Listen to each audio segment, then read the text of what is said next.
There you go. I did it. I did it. All right, here we go. What we're going to do is we're going to go further into the steps of sorcery, which we've done plenty of times, like I was saying, but we're going to add a missing piece that I think is vital. I think is very vital. And this missing piece is what I've noticed based upon emails, discussions I've had with people, is this basic step that is missing to complete the sorcery. And it's important that we get into that understanding for your sorcery to be more effective. Because without this vital step, almost all of your sorcery will count for nothing. But let's go over it again. All right.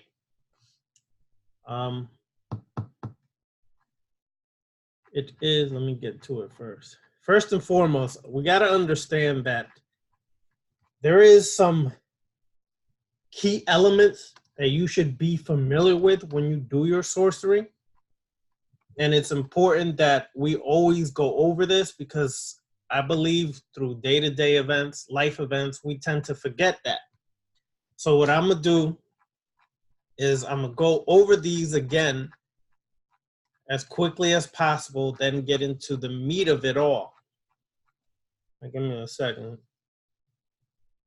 All right, fast forward myself. All right, here we go. All right, first and foremost, the first key that everyone should know when you're working sorcery is your desire. What is your desire?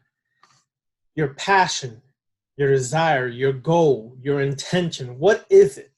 Because without that key, that first key, you're really just farting in the wind, so to speak. The reason why is if you don't have a serious intent or desire or passion behind what you want to manifest, then what you're doing is just basically wasting your time. Why do I say that? Well, without your desire, your ritual is doomed to fail. Your desire can stem from a goal, like a lifelong goal that you've always wanted to accomplish. It could be a short-term goal, mid-term goal. It could be several goals. Whatever the goal is, it's something you've always wanted to accomplish. But your desire stems from the passion that you have for that. For example, many people are working jobs that they really have no passion to do. They're just punching the clock, 9 to 5, collecting a check. And as we discussed in the conference, that's basically being a servant or slave. You're basically reducing yourself to a servant or slave because you should always pursue your passion, whatever it may be, for your outcome or your overall results or financial success. Now, passion, lust, sexuality, sensuality, goals, rewards, accomplishments, those are keys of your, those are a part of your desire. But if your desire, this is the key, if your desire is not strong, then it's reducing the likelihood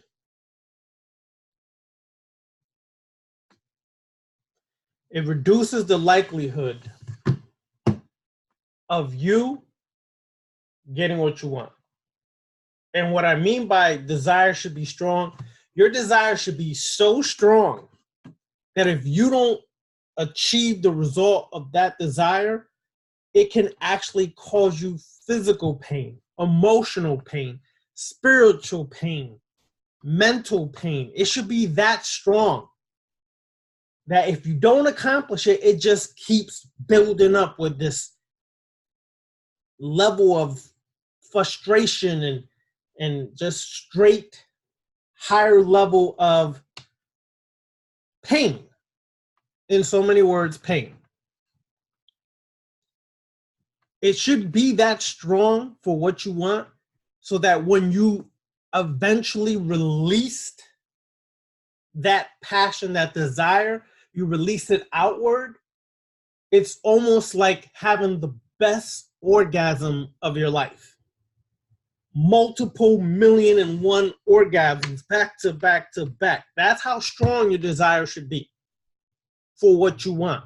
Because otherwise than that, you playing yourself and no one else. Okay? The second most important part of working your sorcery is timing. Timing. You have to know when is the best time to actually conduct your ritual. For example, I've said this many times before. Let's say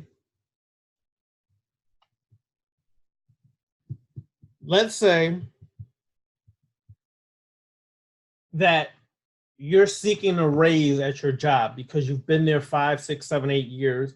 You feel you're worthy. You have the skills. You outperform anybody else. There's always going to be someone who holds the cards or the keys, unless you're in their position, to determine if you get that raise or not. So what you should do is your passion and desire should be so strong for that raise, for whatever reason you want that raise, that's your personal reason, that you now have to figure out, let's say your boss is the one that's deciding that.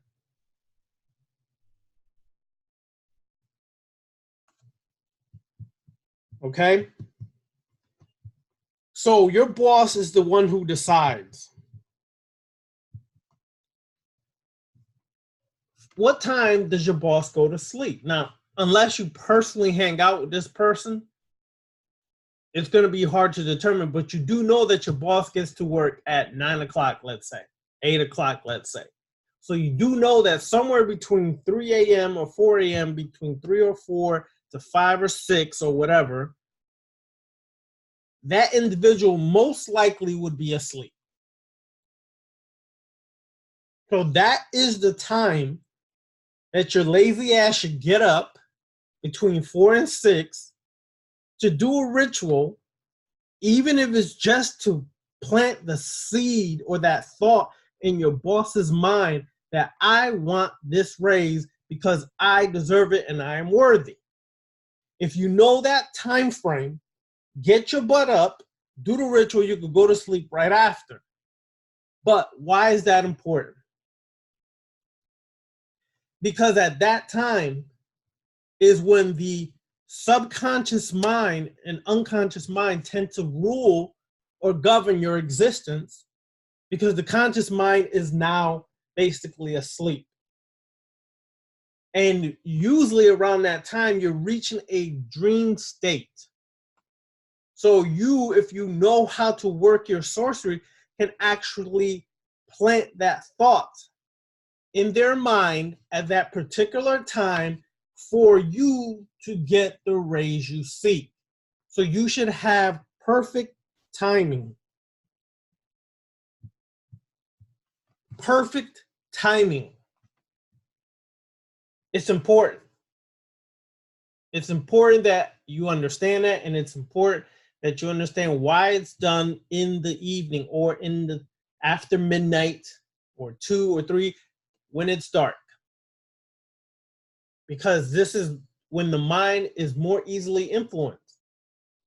This is why if you have a partner and you're sleeping with your partner and you know that your partner is knocked the F out, you're actually able to whisper in that partner's ear what you want.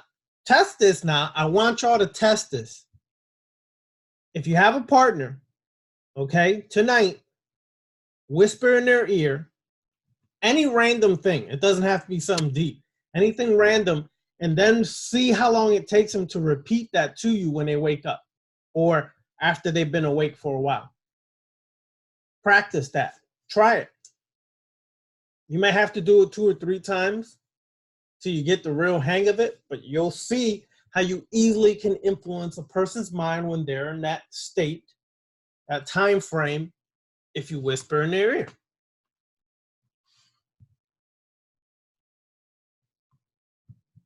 Okay?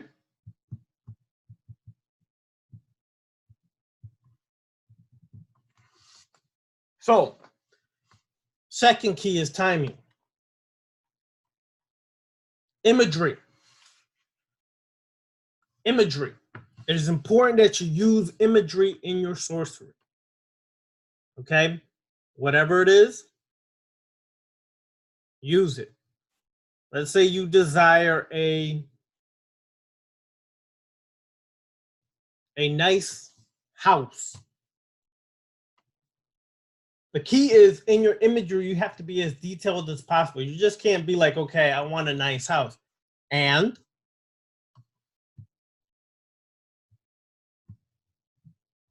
okay, you have to say, I want a 4-bedroom house, 3 bathrooms. I want a man cave. I want a woman's closet that's the size of 2 rooms. Yeah, some of y'all need that because y'all got shoes up the ass everywhere. But anyways, that's another story. All right? You got to be as detailed as possible in your imagery. Don't leave open spaces in your imagery. Detailed as possible. Your mind's eye should be like a arrow being shot from a bow, that you're hitting the red target over and over and over. So your imagery should be really vivid, not vague. Vivid, detailed, colors, vibrations, frequencies of all kinds of things of it is what you're trying to accomplish, okay? Always keep that in the cabeza, in your mind, all right?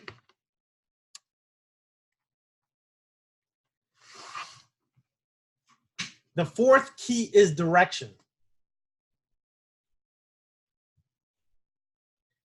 The direction that you send the energies. All right?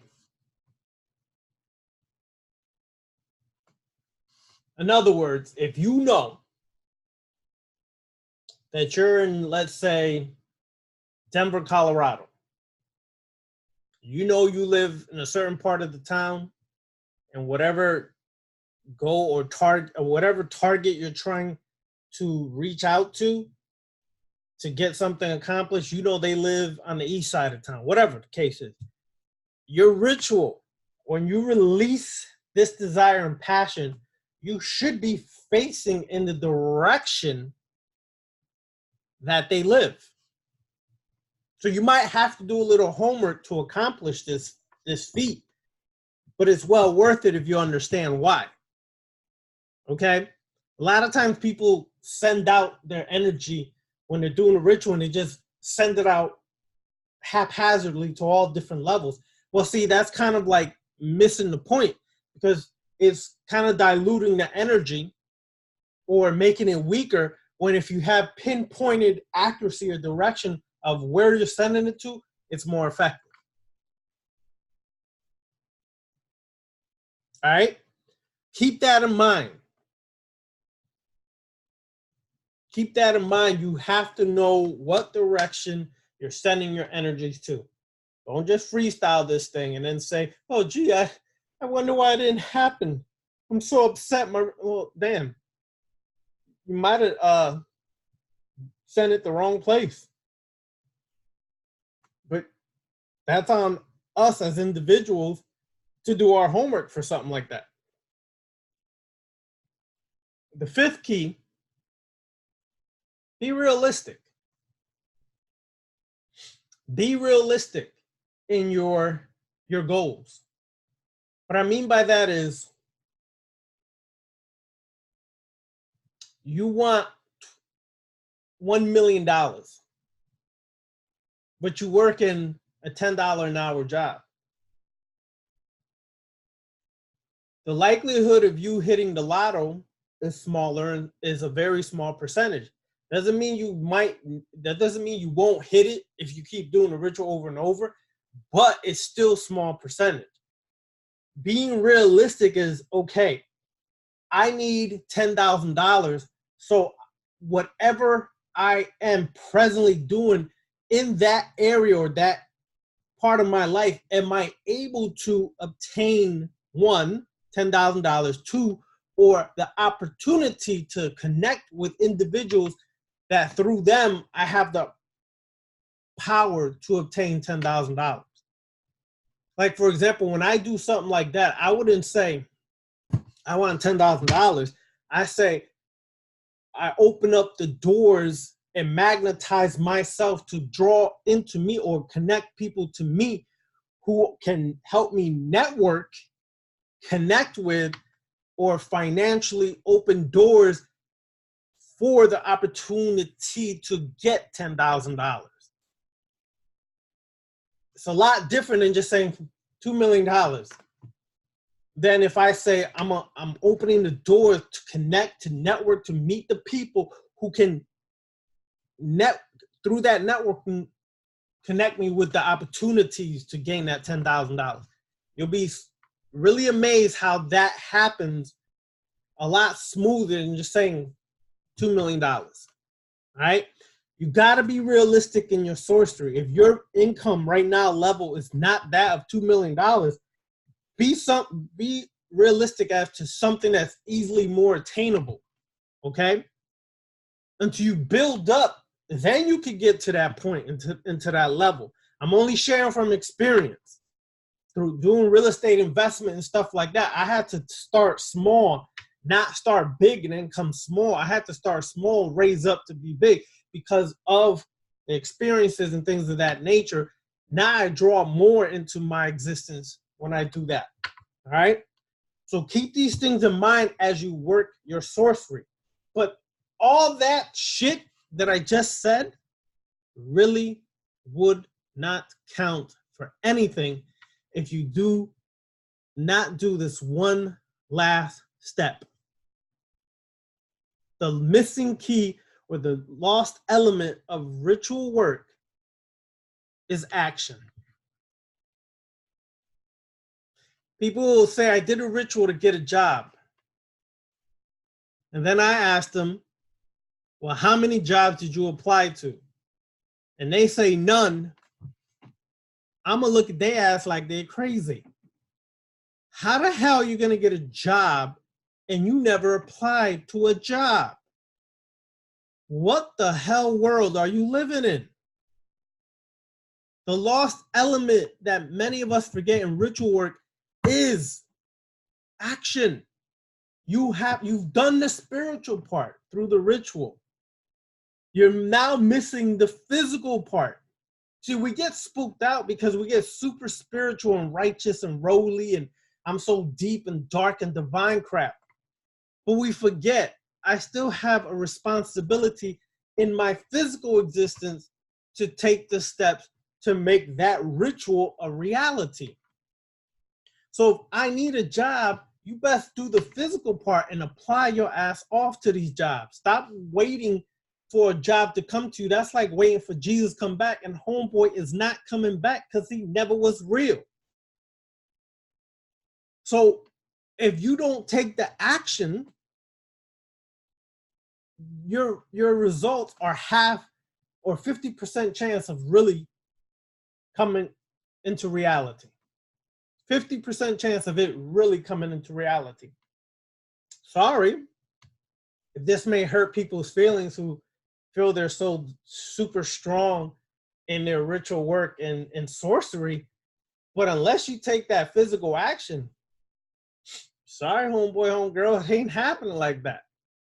You gotta take action for what you want. Let's say you are attracted to someone, you desire someone. You do a bunch of rituals to attract this dude or this female into your life, but your ass cowers in the back and never introduce yourself to this dude. What do you think? This is Hollywood? Like this is soap opera? And he's going to see you in the back of the room and a light is mysteriously going to shine on you. And he's going to say, oh, my God, you are so... Get the hell out of here, please. Cut that silliness out. It's not how it happens. I'm not saying it never has happened like that, but it's really, that's not, a lot of times not going to happen like that. Okay? If you want to connect with this person, you got to do the physical action of actually introducing yourself to that person, letting them know you exist. Hello. I mean, think about this. How are they going to know you're even there? You could have done a million rituals. They don't even know you exist.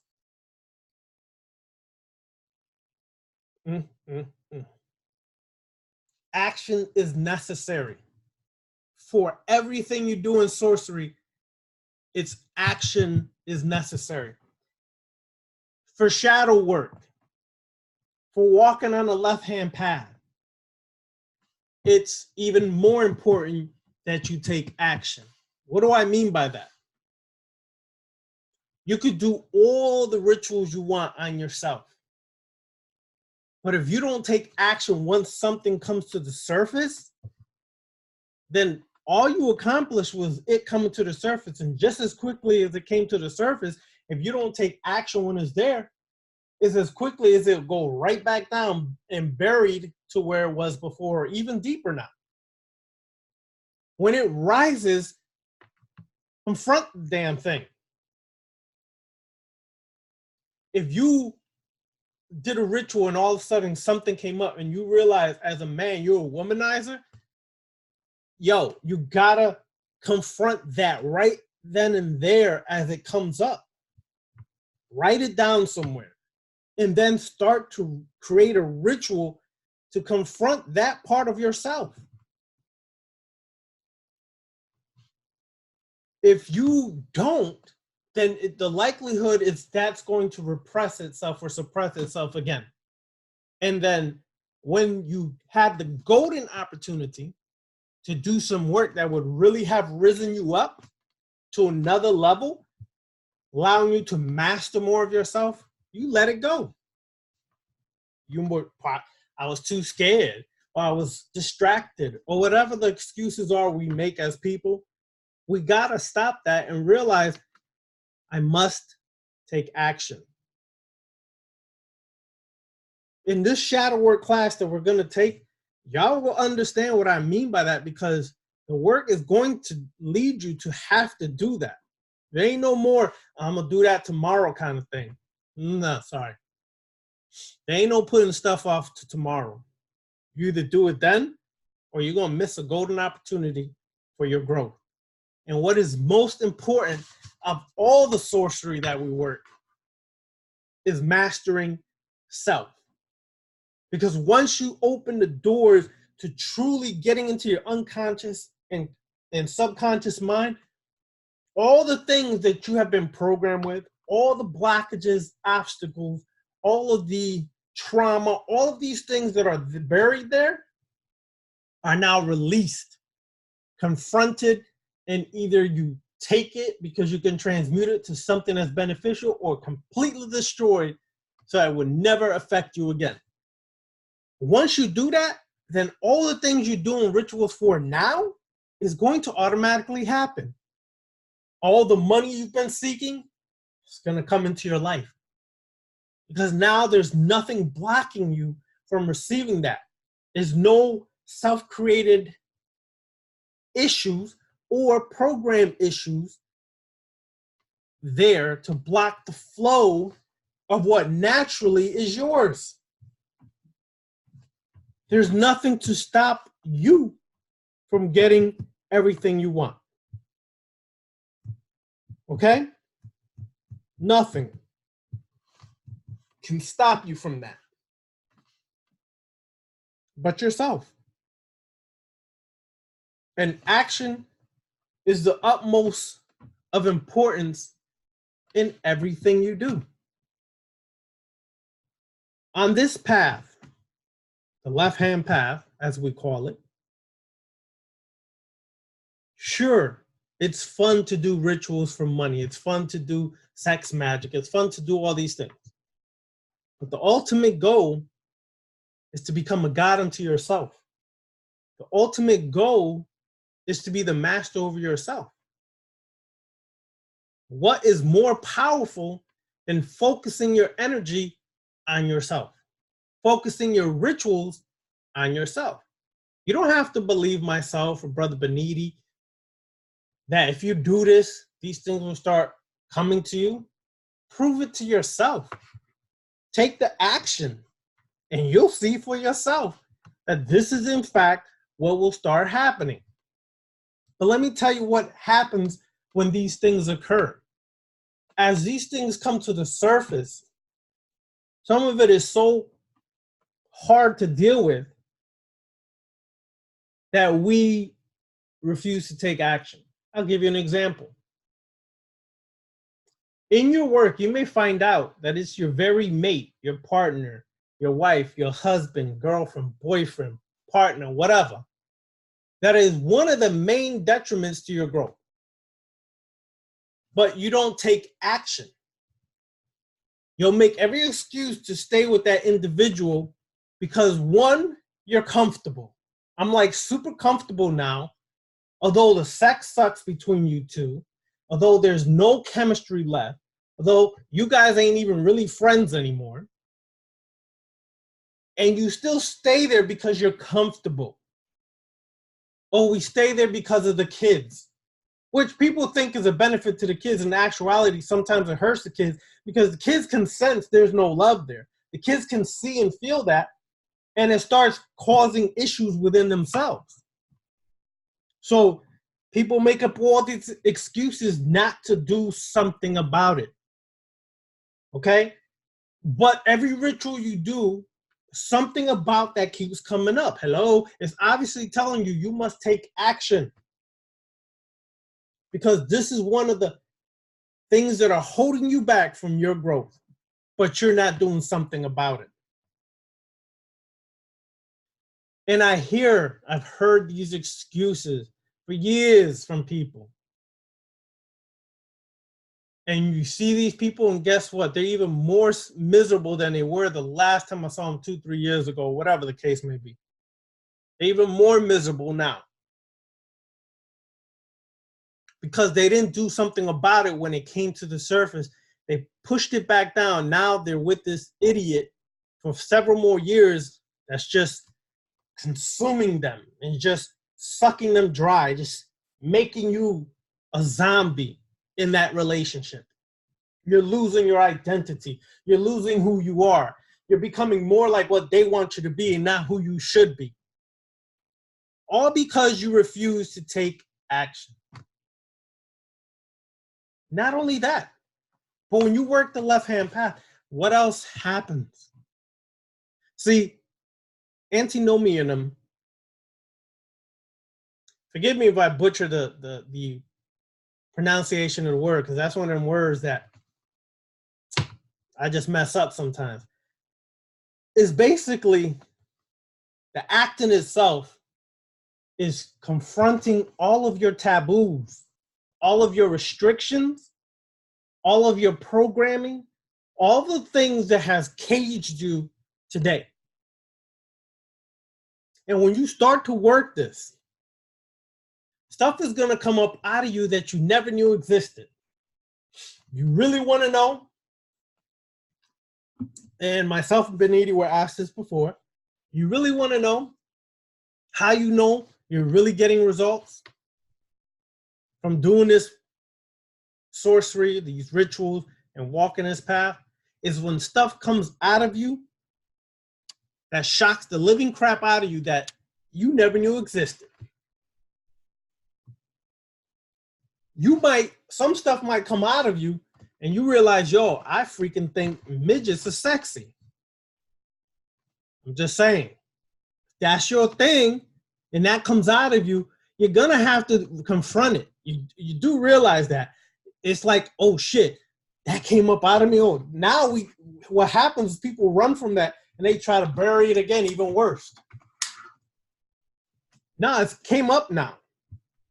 You're supposed to deal with that, realize that, confront that. When crazy shit comes out of you like that, you really digging deep now.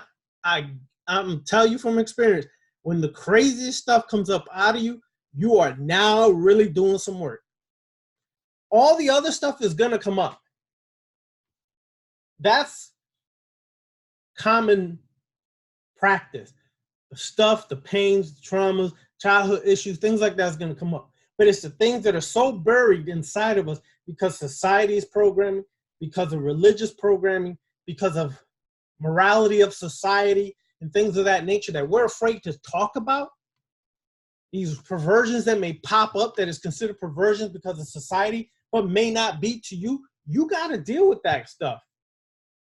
You really got to confront that, because there's no use for that to come up and you don't do something about it.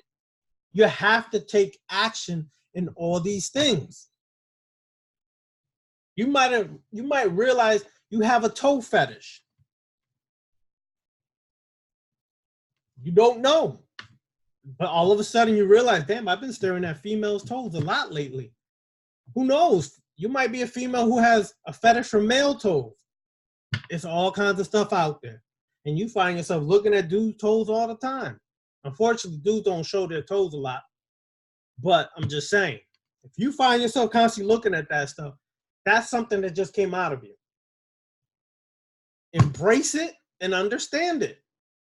I'm not telling you to go hog wild and try to suck every toe you see. That's not what I'm saying. Because people get real extreme about this stuff, and you don't have to do that.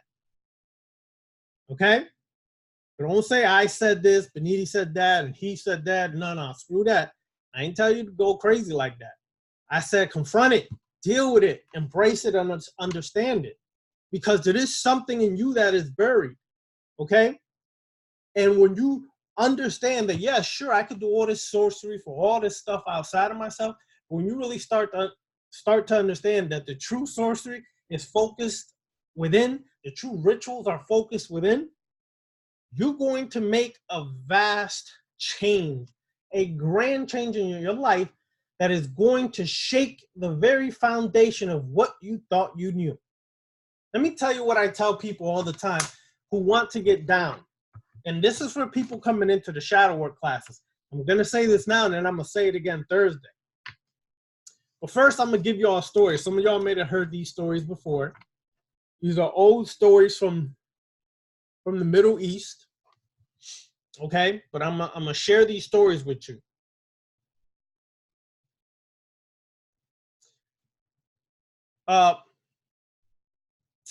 This spiritual master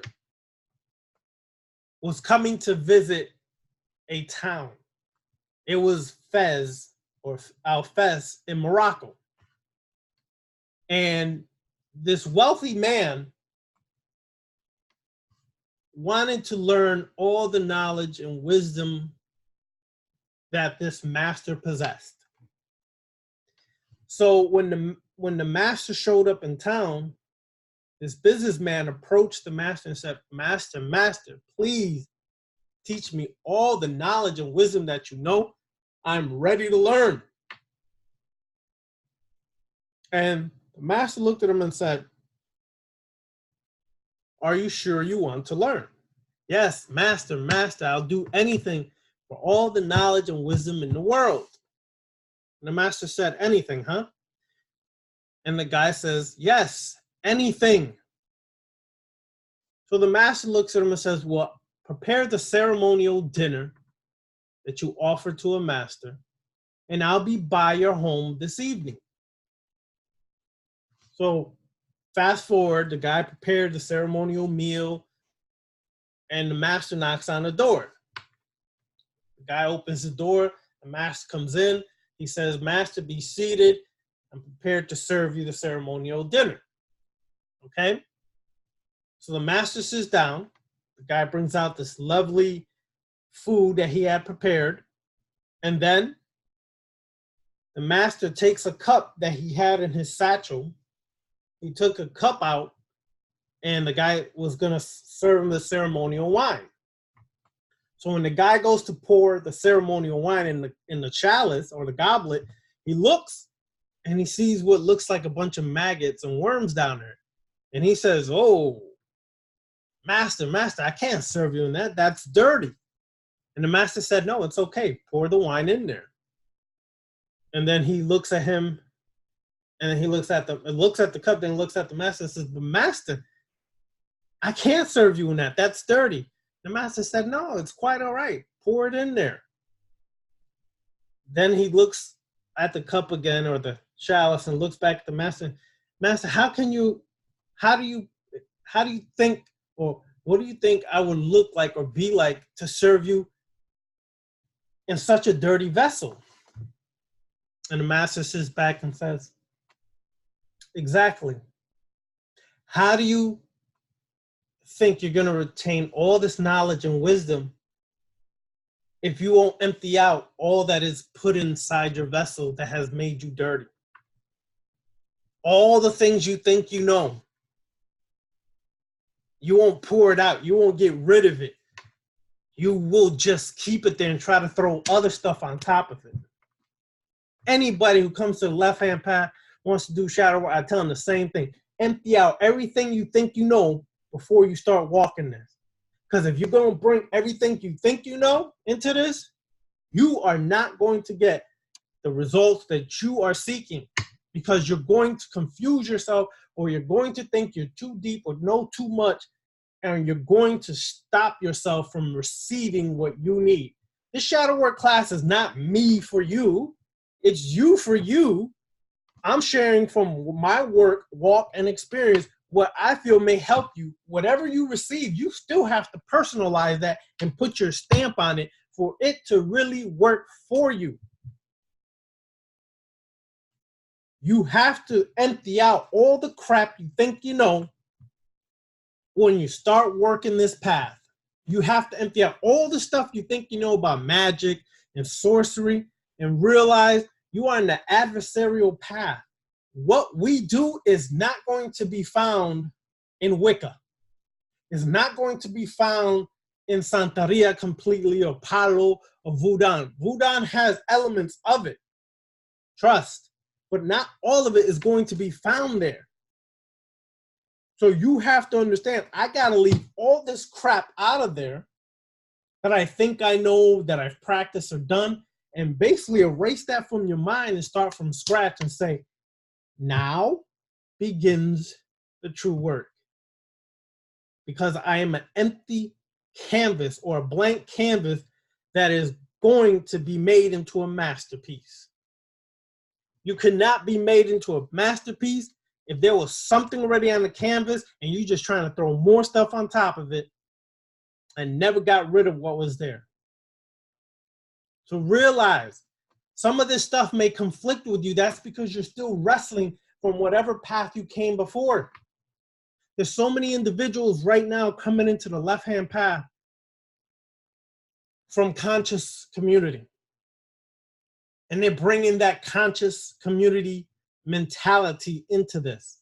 And they're poisoning this and poisoning themselves, bringing that into this, and don't realize that they're only hurting their own work and themselves, because they bring in that I'm superior mentality. I think I know all this science and all this, extra jargon of deep scientific information.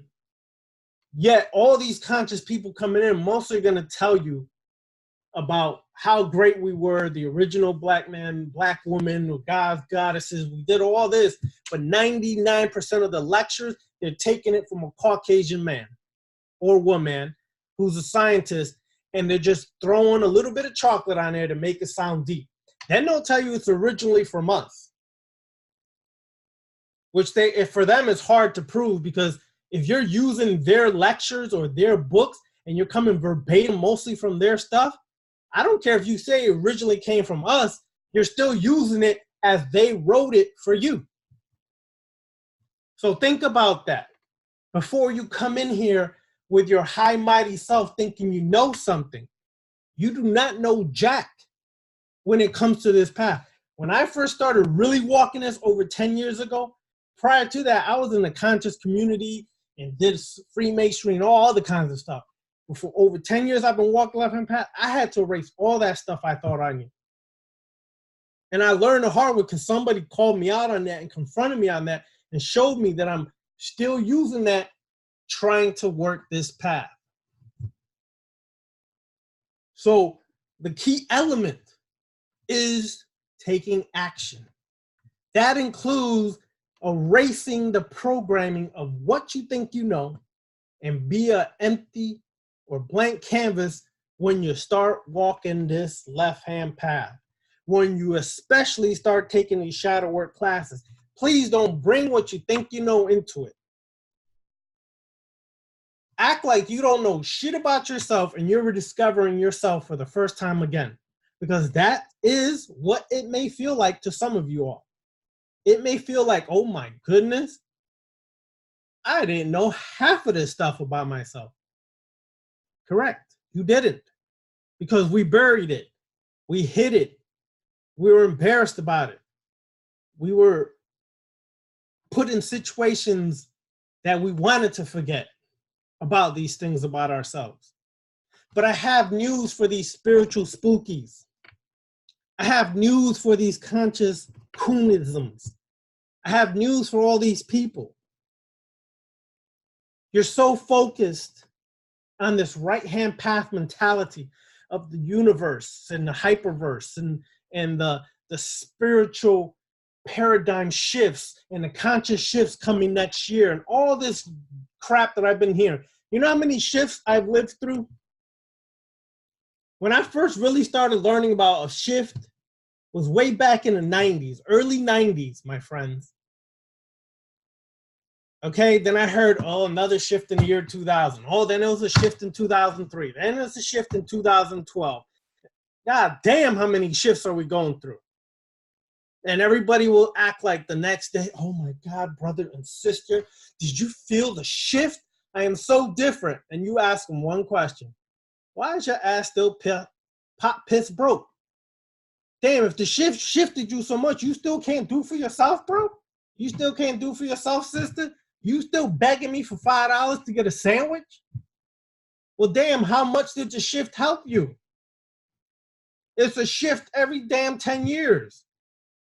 Cut the crap. The shift ain't, that shift that you think is not what's going to change you. The shift that's going to change you is the work you do within yourself. When the Kundalini, and here's another thing. Why do people think that when their Kundalini arises or awakens, that it's going to be peaches and cream and butterflies flying around and they're going to just be humming and meditating and levitating? Negroes, that is not the Kundalini awakening. Most of the time when your Kundalini awakens, it brings pain, chaos, trauma. All this stuff is going to happen to you that you do not know because you're still thinking that you're going to be some spiritual guru master and a purple light is going to shoot out of your head because the Kundalini arose in me. Sorry, my friends, it's not how the Kundalini awakening works. A lot of times it's going to bring strife, tension, stress. It can even bring physical sickness, mental sickness. It can cause a lot of things like that. But we do not understand that because we've been so inundated with such programming from such spiritual philosophies that have become conscious in a conscious community. It's become known or become aware of, and we're just drowning in that stupidity. People walking the left-hand path, you're starting to understand what the Kundalini awakening is all about. When you wake up and you wake up the next morning and you cannot understand why the hell you cannot stop from crying, my peoples, you just did some serious work. And you like, why the hell I can't stop crying? Why do I feel so sad? Why am I so upset? That's because you just tapped in there and brought some stuff that had been so blocked inside of you that now you opened it and you can't stop crying. Some of you on here know what I'm talking about because we've had discussions about this. You cannot stop crying. That's the awakening. That's your Kundalini starting to awaken and rise. We call that the spark of the black flame on the left-hand path. The dragon's fire. That's what it's known as. Is that awakening comes with a lot of strife. Because you're taking the action to actually do something about your own BS. You're actually accomplishing things because you're confronting your own BS. And I told y'all in some videos, I shared some of that briefly down in Miami this past weekend, and I'm going to say it again. Here are the 3 steps that, through my experience, I came up with to help you when you're doing shadow work. First step is identify your BS. It could be your issues. One of the most consistent issues that will arise in people is power and control. Power and control is consistently will arise in most people because we all have power and control issues. Because we want to be free, we're still in a society where basically we're enslaved. Then our parents were taught in the society, so they enslave us too. Then we have kids, so then we're enslaving them too. That is the biggest issue that many people will have, is power and control. Another one is abandonment. Feeling like you're abandoned, or like people are just forgetting about you and ignoring you, and you feel all alone. That's another major issue that's going to arise when you're walking this. Attention seeking. Attention seeking is connected to love, seeking for love in all the wrong places. It's probably the only country song I will ever like. Seeking for love, or looking for love in all the wrong places, okay? Because a lot of people do that stuff. But the point is, people are attention whores. They seek attention. Okay, go on, if you see any social media, go on any social media and sit there for an hour and watch how many pictures a person posts of themselves in 1 hour, 2 hours, 3 hours, 6 hours. If that mother effer cannot stop posting pictures about themselves, they are attention whores. They want attention. That's what they feed off of, is you giving them attention, because that's how they mask their insecurities. That's how they mask their issues or trauma or pain. They may have low self-esteem, but because they have a nice body in the world we live in today, they constantly posting their goodies on Instagram and Facebook and Twitter and whatever else as a way to mask that they have low self-esteem. So they'll constantly bombard you with pictures of themselves because it's easy to get likes, likes, likes. Oh my God, I got 3,000 likes because my booty, whatever. They didn't like you. They liked the ass, by the way, for people who don't realize that, but whatever. The point is this. If that is something that people do, then there's a esteem issue that must be confronted. So low self-esteem is connected to a lot of these issues.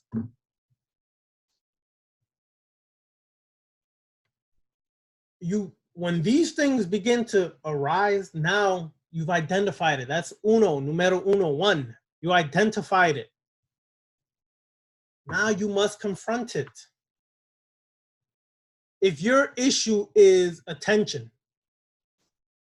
you have to confront the very moment that the attention issue began. So you're going to have to do some serious dark work. You're going to have to tap into some serious dark energies to get there sometimes.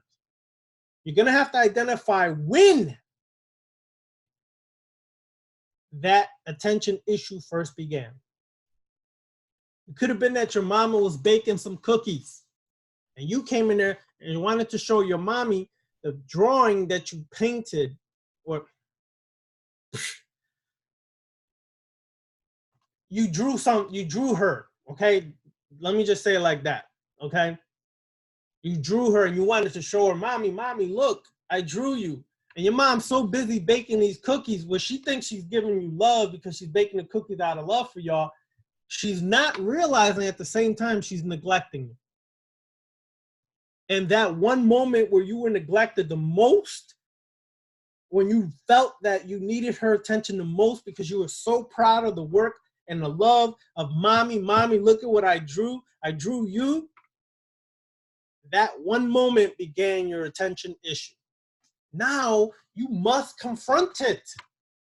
One way to confront that is go back to that moment and rewrite the story.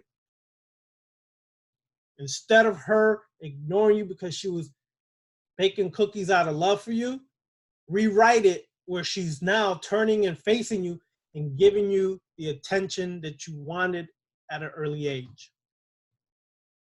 And listen to what she would have told you.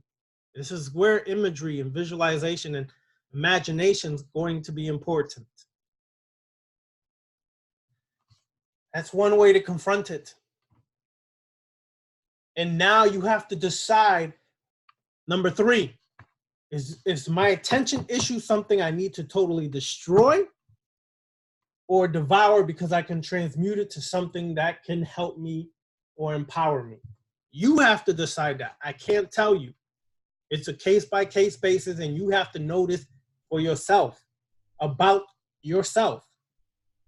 I'm not you. So I can't tell you about you.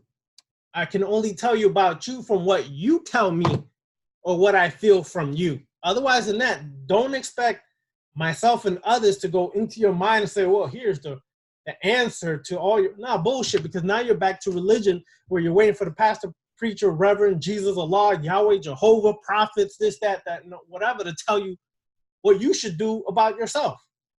No one has the answers for you but you.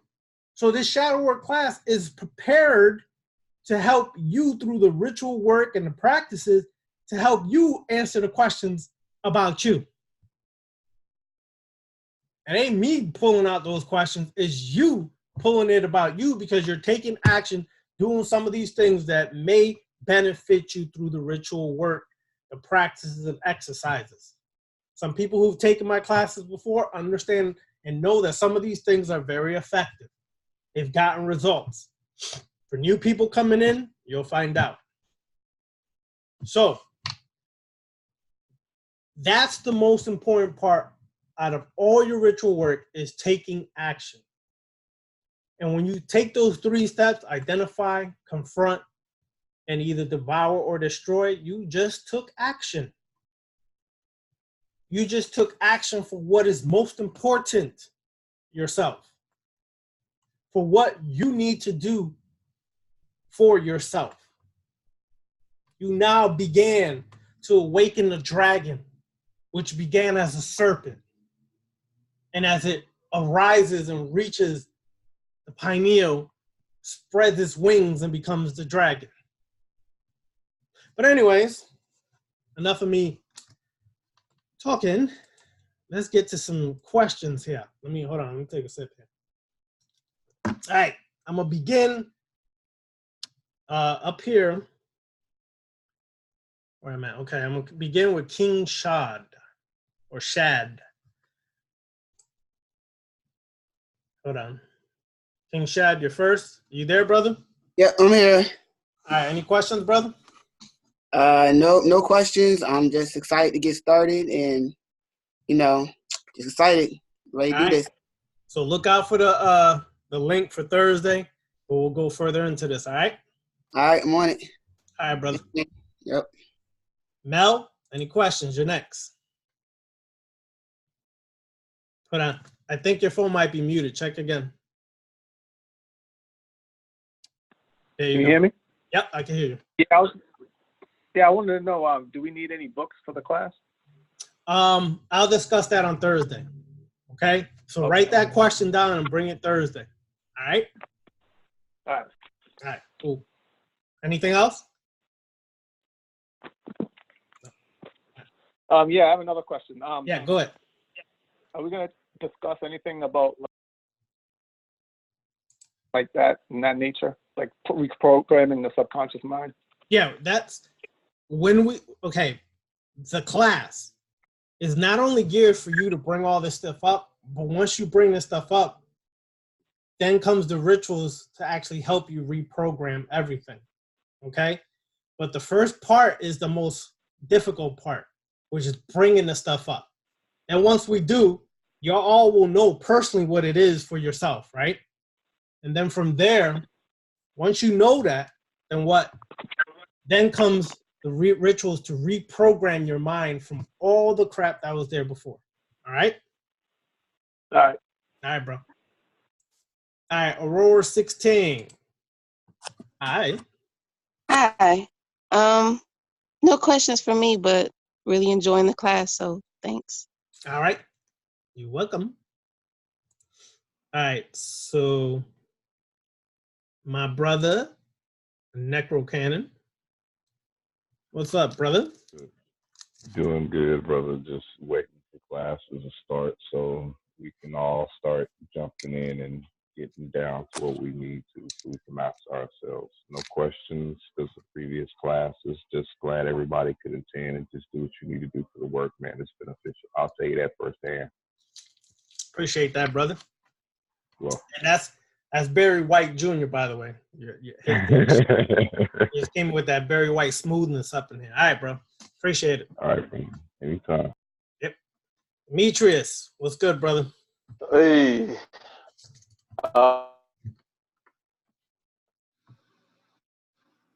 Think you got stuck, Demetrius.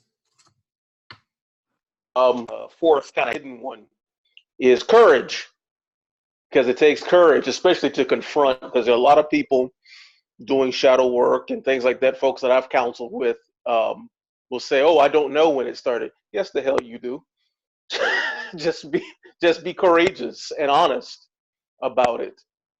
Sometimes you don't, but a lot of times you do. You know where it came from. You know where it started. Just confront it and clear it out. Blair asked a question in the comments about.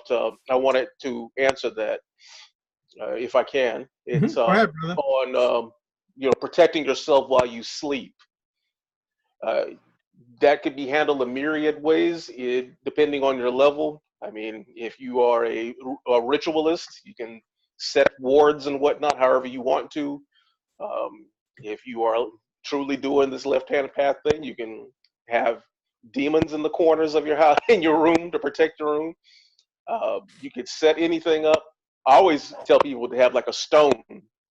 Put something in a stone, like some energy in a stone, that repels that kind of invasion or anything like that. If you are up to the point of where you create servitors, have them on duty. Or if you have any kind of spirits that you are in contact with, that you have either a pact or a connection with, have them watch over you while you sleep. Sigil work is really good too. Put it under your bed. There's a lot of them old things like having a knife inside of a glass of water, that type of thing. Any type of thing like that to protect yourself, setting up those wards like that, or the old witch's bottle, pieces of broken glass and nails and things like that. You fill it up with your urine. Your women go put your menstrual blood in it, then go bury that bitch somewhere away from your house, like someplace you're not going to go to again. But charging it up to draw those type of attacks and whatnot. So when they do that, come at you, they're not coming at you, they're coming at that bottle and getting ripped to shreds. I mean, also, if you are savvy with astral travel and you know who it is or whatnot, program yourself to meet them on the astral plane at night. So when they come in to the room, they see you, and then y'all work it out. So that's right. There's a bunch of different ways to handle that. So use all those different tricks and things of that nature.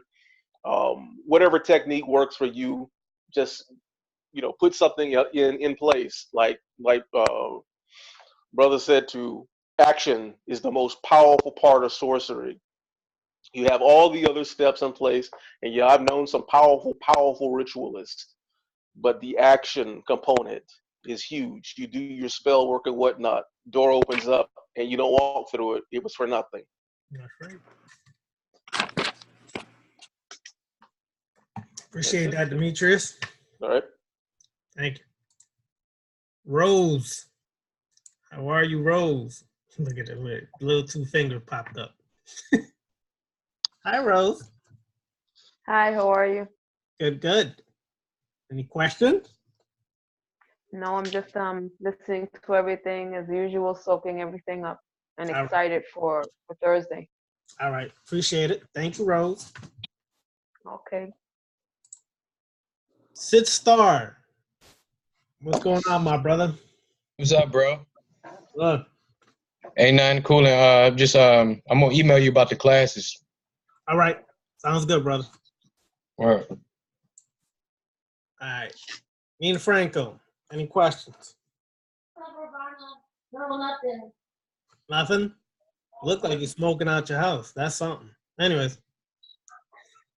Bye. All right, Tamika, you're next. Any questions? No, not yeah. Well, no, not really. I'm just listening, trying to soak up as much as I can. I kind of like know where all like some of my problems stem from, which is childhood. Right. You know, and some of the stuff is coming up, but the thing is dealing with it. How can I deal with it? Okay. You know. Well, we're definitely gonna go deeper into that. All right. So. All right. Thanks. All right. Thank you, Tamika. Uh-huh. Smooth T, my brother. What's going on? Yo, what's happening? Chilling.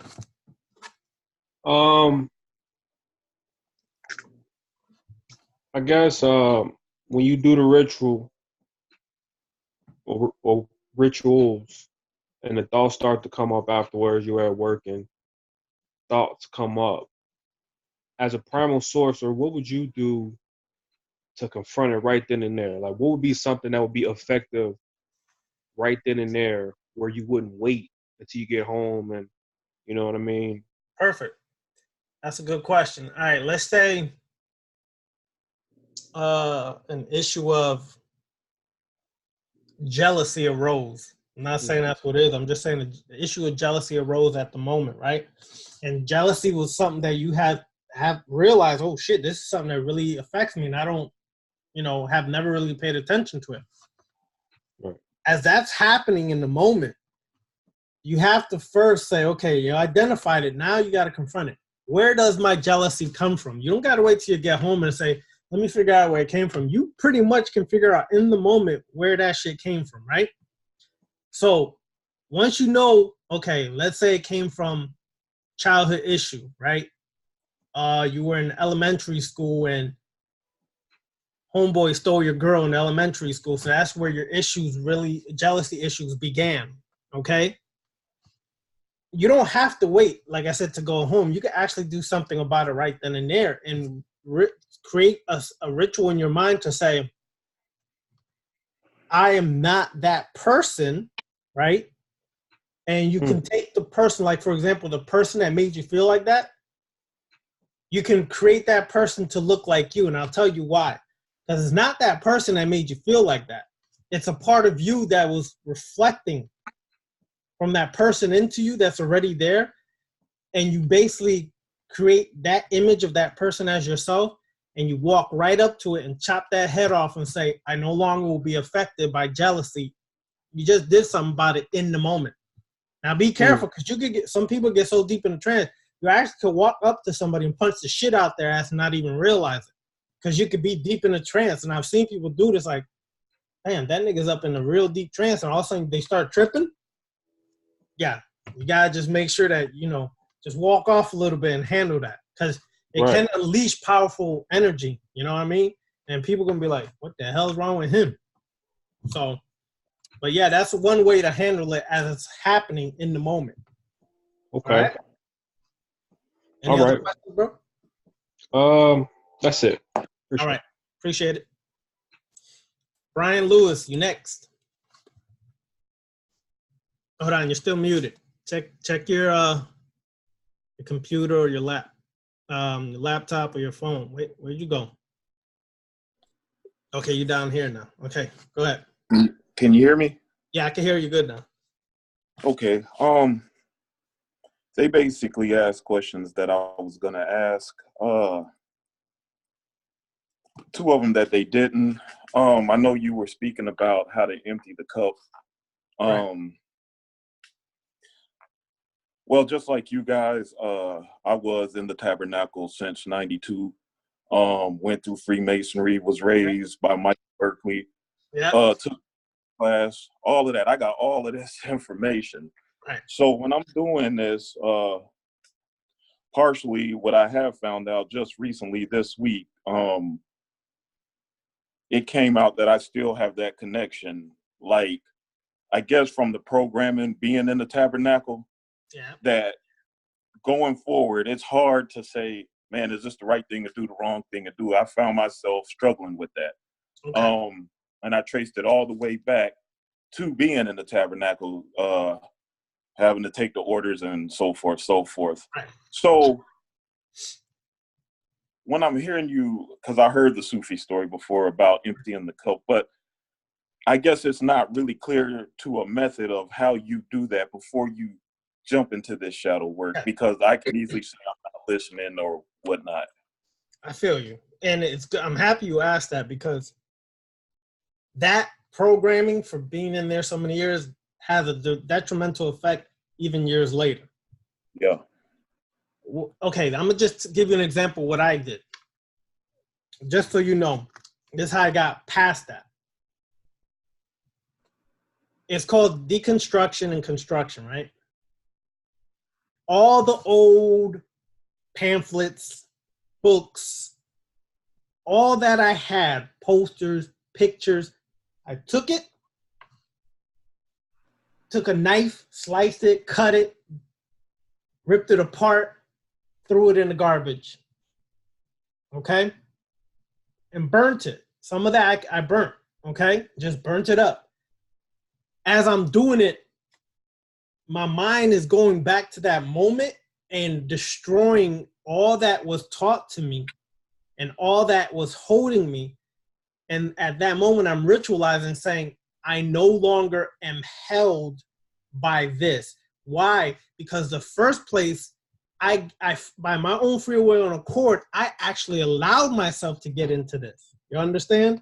I took the step to be a part of this. So by my own free will and accord, will I also destroy it inside of me?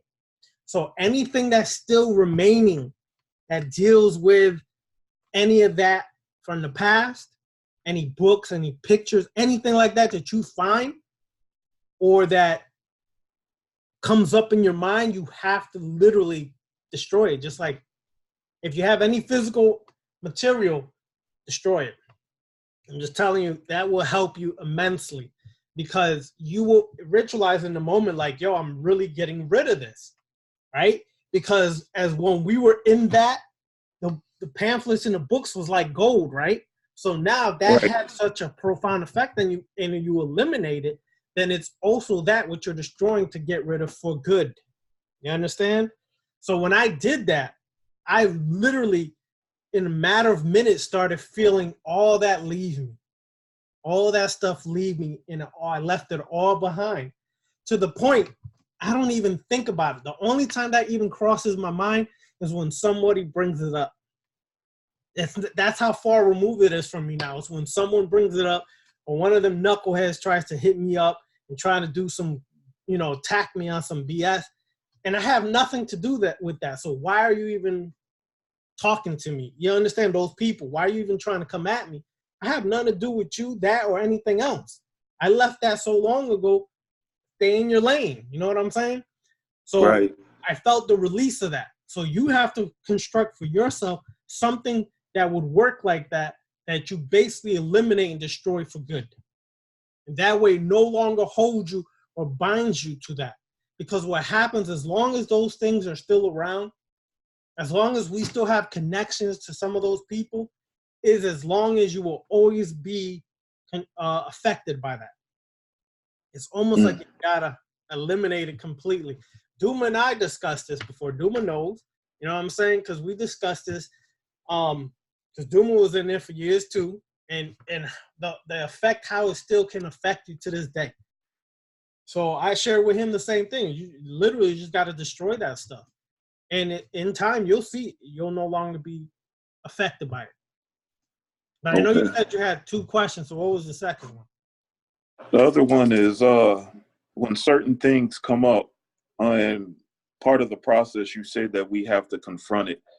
Is that sometimes going to be external, like you have to go to somebody and work it out, or is all of this you can do internal? you should do all of this internal, and I'm gonna explain to you why. Let's say one of the people that hurt you or affect you the most is your dad, let's say. That can have a more it can have a bad effect on you more than a helpful effect if you confronted him for his part in whatever it was, okay? You should do more of the internalization. Everything should be internalized because it all starts and ends with you, okay? So although you feel, okay, my dad did this, you gotta understand, we still are part of allowing things to happen or allowing it into us, okay? So though that person had a huge part in it, sometimes it could be worse to approach them on that level about those things, those topics, okay? Because it can have it could almost bounce back on us, okay? If you're not really ready for what he might say. I'm just using an example. It could be anybody, but we might not be really ready for that, what they may have to say. Because I know some people, they did and actually confronted them. This was years ago. They confronted him, and then when they did confront him, they were more devastated after because their dad said, I never wanted you in the first place. I never needed you in the first place. So you got to understand, we feel like, okay, we're doing some hot shit, but it can have a detrimental effect. So sometimes it's best to just deal internally with everything within yourself, because if you do hear something like that, it might F you up even worse. You feel me? Yeah. Okay. All right. Appreciate it. You're welcome, brother. All right. Patra, dancehall queen, you next. Patra, what's good? You can hear me? Yeah, I can hear you. Hi, good evening, everybody. I don't really have a question, just a comment. One, I think it's great that you're having these classes. It's only been kind of like within the recent months, maybe as of earlier this year, that I started hearing a lot about shadow work. And man, let me tell you, if I had known about shadow work years ago, I would be much further where I am. I would be much further now than where I am now. But, you know, no love lost. Everything happens when it's supposed to happen. Right.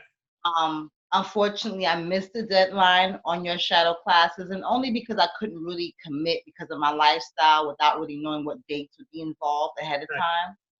But I do have the advantage. I've started doing shadow work over the summer, and even with me doing it by myself, I feel like I've identified quite a few things about myself that I knew existed, but I wasn't ready to confront. Right. And so I'm now in a deconstructive mode with very several very important things that I need to address if I'm going to go to the next level as far as being in tune with my higher self. True. So I think it's great that you're having the classes, because like you said, shadow work can be very difficult. A lot of the things that we're going to discover about ourselves are things that have been buried deep for years. We put layers and layers of masks on top of it. Yep. And, you know, real shadow work is emotional. And you're going to question your sanity. You're going to question a lot of things about yourself. But with the assistance of some constructive classes, that will definitely make the journey all that much more easier. So congratulations to everyone that's taking the class, and I'll catch the next one. All right. Thank you, Petra. No problem. All right. Let's see who's next. Shemaine. Yes, hi. Hello, are you there? Yes, I am here. Can you hear me? Yes. Any questions? No, I have no questions. Just enjoying the class. Okay. All right, thank you. Blair, are you there? I am here. Hey to all my sexy chocolates and brown skins. All y'all skin is glistening. It's giving me good vibes. Shit. anyway, anyways, I wanted to know, like, I know that shadow work is about yourself, but what if you know that you done fucked up, like, other people, like your kids or something, you know, not intentionally, but you know that you, like, created certain issues or insecurities because maybe you were preoccupied with school or, you know, like you said, baking cookies or something. Like, can you go back in time and fix those situations? And will it only fix it on your end? Will it fix it for the whole situation? Does it even matter? Okay. First and foremost, yes, you're going to fix it on your end. That's what's most importantly going to happen. As far as how it affected them and things like that, the only way things would ever change, like between you and those individuals, let's say if there's tension or, you know, whatever, is when you've made the change in yourself. When they see that you've changed within yourself and you've taken ownership over all the things you created, then there will be some kind of remedy about that situation. But it always begins and ends with us, and it's about taking ownership and embracing. It doesn't mean you got to kiss and love everything you did. It just means embrace the fact that, yes, I've done this, I know, et cetera, but now I'm working on mastering that part of myself so it no longer holds me, affects me, or leads me down those paths from the past. Okay? Okay.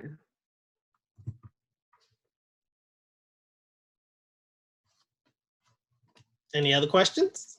No, I'm gonna save it for later. Oh shit, that's one of them questions. All right, bye-bye, Blair. Bye-bye, Blair. All right, let's see. Dottie Pearl. Dottie, you there?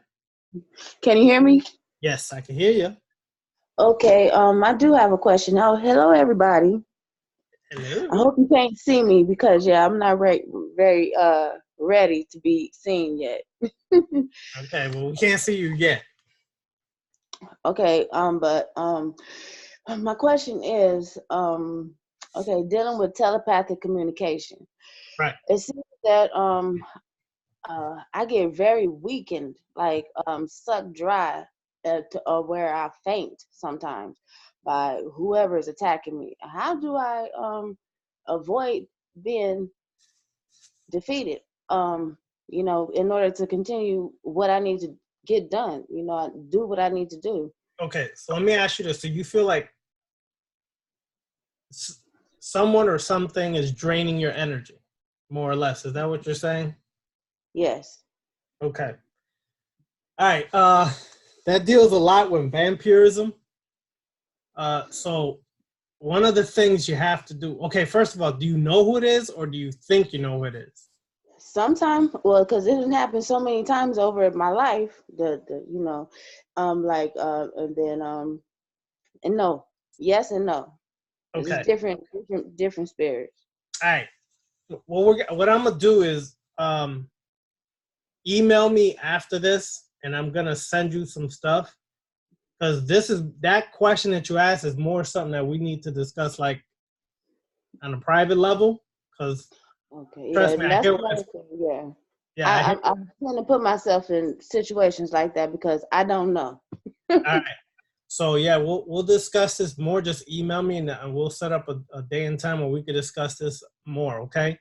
Because I appreciate it. yeah, because some of the stuff that we discuss is gonna pull out some stuff, and that is, you know, some of that stuff's private. So I'll save it for when we discuss it on a private level. All right? All right, thank you. All right, you're welcome. Nathaniel, you got anything to type in here? Just type it again. Okay, let's see. I have read that when you are influencing an individual through visualization, you should, in your mind, see through their eyes, become them, and see them doing what you want. Yes, that's correct. Anytime that you're visualizing something, and let's say there's another person involved, you should, in that visualization, put yourself in their frequency and vibration where you're able to see things through their eyes, feel things through them. That's a part of being empathetic, okay?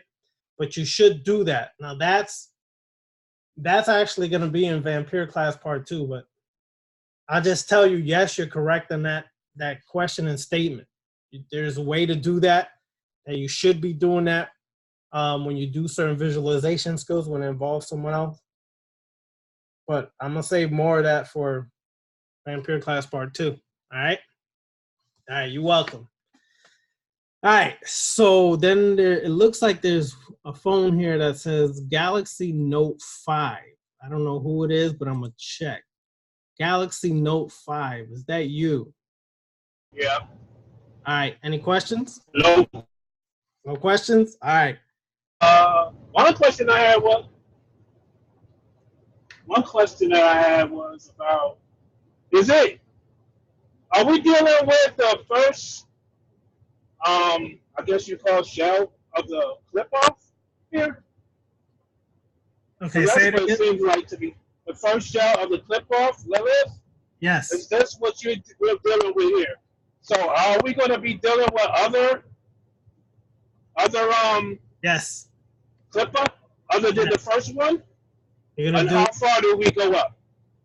All right, we're going to in our shadow work, we're going to deal with Tree of Death. Okay, we're going to deal a lot with the Tree of Death or the Tree of Darkness. So we will deal a lot with the clipothic side of everything, because one major mistake that people make is that when they deal with the Kabbalah, let's say, they only deal with the Tree of Life. But if you're supposed to be a master, you have to master the aspect of us that's hardly ever dealt with, and that's the dark side or the shadow side.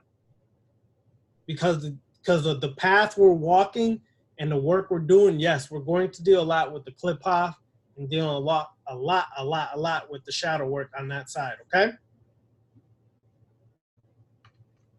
Okay. All right. Any other questions? All right. I think I did have one question about what you were saying. You have to devour or absorb or something like that, and I wanted you to explain it.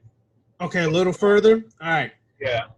Devouring, all right, is when you're totally trying to destroy something that you discover, an issue, a problem, whatever it is that you discover in your shadow work that does not serve you. And what I mean is you, no matter what you do, cannot transmute it as something that would be beneficial for you, okay? When you absorb it, it's like taking your anger and transmuting it and channel it towards something that could be productive. So you take your anger and you, instead of unleashing that anger outward, you take that anger and you use it to fuel you to accomplish tasks, works, or things that you have been putting off. That's just one example. So you would take that anger and absorb it to use it and transmute it to something more beneficial. Okay. All right. All right? All right. All right. Appreciate it. All right. So that's all everybody. So everybody's been hit. So for those who sign up for the shadow work class, you will be receiving a link for Thursday when we do the meetup, and then we'll discuss further. And then the following week from that, we'll start the actual classes with the lessons and the homework and everything else. Just warning you, there's a lot of damn homework. So if you can't do homework, All right, so we'll do that. Then next Saturday or Sunday, I'll have another class.